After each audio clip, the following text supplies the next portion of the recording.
If you've been paying attention to history, you see that compromise more often than not moves the dial of government to the left, not the right. Compromise does this because it's the result of pressure from the Marxists against the existing status of society at the time. Conservatives and constitutionalists need to start understanding that the only way to combat this is by having a complete understanding of 1, what is right and what is wrong, and 2, what is constitutional and what isn't. This needs to be done long before the Marxists apply pressure to change the rights of the people. If these rights are ingrained within the American people, the Marxist pressure will be ineffective. There's been a systematic campaign to move the American people to the left by creating ignorance of what Americanism is and substituting Marxism. It takes years of false education through the public schools, the government agencies, the community action organizations, and of course the media, to get the American people programmed to support things which in the long run are detrimental to their liberty. Most people cannot recognize that a program which seems necessary today may well lead to their enslavement tomorrow. Marx understood this, and I often quote this passage from the Communist Manifesto on this particular phenomenon.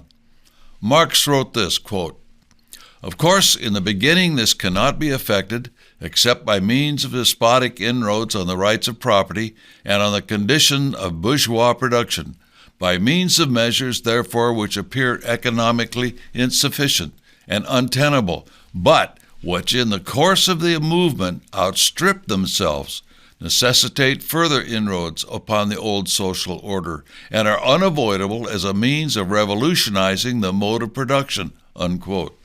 What this means is, Marx knew that doing something today would lead to consequences tomorrow that the average citizen would not see until it was too late. Quoting him again, "but which in the course of the movement outstrip themselves, necessitate further inroads upon the old social order," unquote.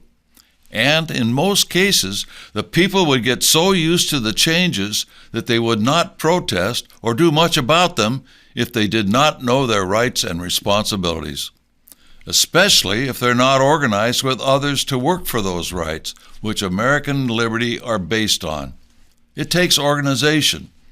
Organization promotes and enlists more and more people into the process of educating others on the basic rights of Americanism, the Declaration of Independence, and the Constitution.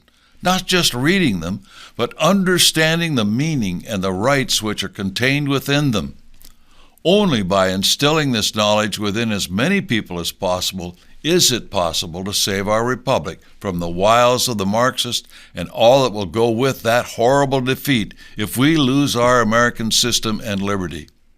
I strongly urge that you read and get others to read the basics in such books as Property Rights, as Sacred as the Laws of God, and American Exceptionalism, What Makes America Great, and then get others to read them as well.